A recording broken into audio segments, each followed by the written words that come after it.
Saudações, irmãos, você que é minha amiga e meu amigo, vocês que são filhos de Deus, sejam bem-vindos mais uma vez a mais um vídeo que dá continuidade à lição do pecado que nós estávamos a gravar, como viram no último vídeo. Hoje vamos dar seguimento, vamos continuar a falar do pecado. Como eu já tinha dito anteriormente, falar de pecado é complicado porque é muito longo, não é? E essas lições, uma vai puxando a outra, e ainda temos muito tempo para falar desse assunto que é o pecado. Bom, eu quero trazer hoje um pouco dentro do pecado, para nós nos conhecermos um pouco mais, trazer um pouco daquilo que é um pouco mais de informação sobre você mesmo, que de certeza você não tem parado para pensar sobre esses assuntos. Vou falar um pouco sobre o pensamento, porque é uma das armas que o diabo tem ganhado muito campo hoje em dia. Quanto menos a pessoa pensa, menos possibilidades ela cria e mais frágil ela fica para o demônio poder brincar com o seu pensamento e, consequentemente, quando a pessoa pensa pouco, toma atitudes precipitadas porque tem pouca informação sobre algum assunto ou alguma situação. Então, são armas que o diabo também usa para prender o cristão por falta de informação. E a Bíblia diz: conhecereis a verdade e a verdade vos libertará. Bom, hoje eu quero trazer uma palavra que fala acerca de muitas das coisas que nós pecamos e não sabemos que é pecado. Bom, eu trago uma palavra que vai ser a palavra base do nosso texto. Depois dela vai se desenvolver e vamos encontrar outros textos bíblicos. Mas, como base, nós vamos ter um texto que fala de 1 Tessalonicenses 5:23. Mas antes de nós lermos o texto, eu vou fazer uma oração. Ó Pai, te damos graças, Senhor, pelo dom da vida. Nós te damos graças pelo ar que nós respiramos. Nós te damos graças pelos nossos olhos que podemos enxergar. Nós te damos graças pela nossa boca, porque podemos falar através da palavra, as pessoas podem ser libertas. Nós te damos graças pelo Teu Espírito Santo que está aqui conosco neste lugar, a capacitar a cada um de nós para podermos falar a Tua palavra com liberdade, com sabedoria, através de Ti, em nome de Jesus Cristo. Amém. Amém. Então, 1 Tessalonicenses 5:23 diz assim: que Deus, que nos dá a paz, faça com que vocês sejam completamente dedicados a Ele e que Ele conserve o espírito, a alma e o corpo de vocês livres de toda mancha para o dia que vier o nosso Senhor Jesus Cristo. Olha, eu quero apresentar aqui meu novo material de estudo, esta Bíblia. Recebi há pouco do Brasil. É a Bíblia na tradução da linguagem de hoje. É muito boa para se ler e para se estudar, porque ela traz uma linguagem que é essa que eu uso nos meus textos, uma linguagem simples, sem dar muita dor de cabeça, fazer muita pesquisa. Ela também tem um dicionário, tem concordâncias, e ela sempre tem um rodapé com algumas informações acerca da palavra de Deus. Bom, a palavra de Deus, o que é que está nos a dizer? Que é Deus que nos dá a paz. E nós não percebemos muitas vezes o que é que significa a paz de Deus. A paz de Deus é uma paz que não tem preocupação. É uma paz contínua, leve e suave. E não é momentânea, ela é contínua. Então a Bíblia está a dizer que Deus é que nos dá essa paz. E é Deus que faz com que nós fiquemos completamente dedicados a Ele. Mas para que isso aconteça, é necessário que nós, deliberadamente, convidemos ou entregamos o comando da nossa vida a Deus. Nós depositamos toda a confiança nele para que Ele, através da nossa permissão, possa entrar em nós, nos dar a paz e nos fazer completamente dedicados a Ele. Porque não é na nossa força. Ninguém chega a Deus sem ser por Ele mesmo. Não há homem que tenha sabedoria para poder transformá-lo, para poder mudá-lo, para fazê-lo chegar a Deus. É Deus que, através de nós, com a nossa permissão, Ele começa a trabalhar em nós, dando-nos a paz, alegria, amor, e Ele faz com que sejamos completamente dedicados a Ele. E diz assim, e que Ele conserve. Quem conserva é Ele. Ele conserva em nós o nosso espírito, a nossa alma e o nosso corpo, livres de todo o pecado, de toda mancha, para o dia que vier o nosso Senhor Jesus Cristo. Então é Deus que faz isso em nós, porque nós não temos capacidade para fazer isso. Mas a Bíblia diz que para Deus nada é impossível. Basta você permitir que Deus entre e governe a sua vida, então Ele vai te fazer ficar completamente dedicado a Ele. Amém? E a palavra dedicado diz qualidade ou condição de quem se manifesta em amor ou em apreço.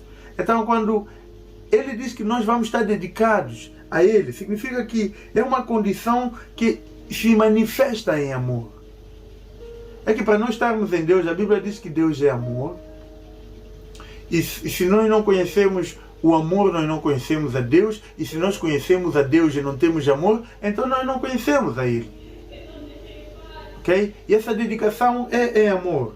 Depois, mais em frente, diz que Ele conserva o nosso espírito, alma e corpo. Conservar significa manter em bom estado, preservar. Então é necessário que nós preservemos o nosso espírito, a nossa alma e o nosso corpo. Significa guardarmos essas três coisas. Não é só uma, não é só o espírito, não é só a alma. É o espírito, a alma e o corpo. Elas três têm que estar conservadas à espera do dia da vinda de Cristo. Ok?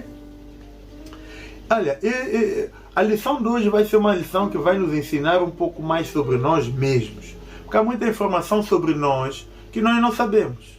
E não importa a tua idade. Há coisa de ti que você de certeza não sabe. Ou nunca parou para pensar para poder criar campos de possibilidades. Porque quando criamos campos de possibilidade no nosso pensamento, então nós podemos ter armas suficientes para neutralizar o inimigo. Mas se você não pensa e não entra em campos de pensamento, você fica bloqueado num pensamento limitado. E o diabo gosta, porque quando você está num pensamento limitado, você leva porrada com o diabo. A Bíblia diz que um homem natural não entende as coisas de Deus. É preciso entrar no sobrenatural. Olha, o natural é a capacidade que os humanos têm de raciocinar. Por mais inteligente que seja, ele apenas está naquele nível de pensamento humano. Ok? Significa dizer que quando a tua fé é baseada apenas em pensamento humano ou nas coisas naturais, como por exemplo, ver para crer, então você não entende as coisas de Deus. Porque para entender as coisas de Deus precisa entrar no sobrenatural. Estar acima do nível de pensamento humano. E entrar no nível de pensamento de Deus. Um sobrenatural. E isso não é coisa para criança. Isso é coisa para adulto. Muita gente diz, mas Nilton, você é uma pessoa que era inteligente, como deixou-se enganar, agora só fala de Deus. Eu disse a ele que eu já disse a alguns, fé não é coisa de criança, fé não é coisa de menino. Porque menino pensa no natural, pensa no nível do homem. É preciso entrar em campos sobrenaturais para entender as coisas de Deus. Fé não é coisa de criança. Não importa a idade que você tem, quantos níveis acadêmicos que você tem. Se você só pensa no nível do homem, você é menino. Sim. Porque a Bíblia diz que não devemos ser mais como crianças inconstantes, mas devemos ser maduros. Devemos ser adultos quando se trata das coisas de Deus. Então, se você ainda pensa na coisa só do homem, só na capacidade do homem, você é menino. Precisa elevar o nível de entendimento, conhecimento e sabedoria para as coisas de Deus. Ok? Então nós vamos nos conhecer um pouco mais. Porque conhecendo-nos um pouco mais a nós mesmos, nos faz perceber que muitas vezes cometemos muitos erros porque nós não sabemos nada de nós mesmos. Ficamos limitados, bloqueados naquele nosso pensamento pequeno e quadrado. Ok? Se você fosse questionar a você mesmo, qual é a tua origem? Como foram os teus antepassados? Como foram os teus avós, bisavós, tetravós, até os pentavós, estamos a falar de 5 gerações. Você tem que perceber que muitas vezes o que nós somos agora é por causa de um deles que decidiu voltar-se para o bem. Sabia disso? Que se os teus antecessores lá à frente não tivessem se desviado para o bem, na tua família nunca ouviria falar-se de Deus, não se acreditava em Deus, não se inclinaria para o bem, estariam busy e inclinados para o mal. Porque há famílias que gerações e gerações passam e não se ouve falar de Deus, não se acredita em Deus. Tem ali envolvimento com bruxaria, feitiçaria. Sim, a família que falar de Deus é como se fosse uma força contrária, porque eles têm impacto de geração em geração. Está a perceber? Que você nasce numa família já amarrada. E é preciso uma força redobrada para cortar esse laço e voltar-se para o bem. E muitas vezes a nossa origem vem daí. Vem de nós percebermos como é que foi os nossos antepassados, como é que eles fizeram, qual foi a inclinação deles, se foi para o bem ou se foi para o mal. Ok? Isso já começa a mudar o curso da nossa história, que vem de geração em geração. Ok? Nós viemos de longe. Se os teus antepassados se inclinaram para o bem e fugiram do mal, para que nós hoje pudéssemos pelo menos nascer numa família que vai à igreja, não importa qual, mas fala-se de Deus, ok?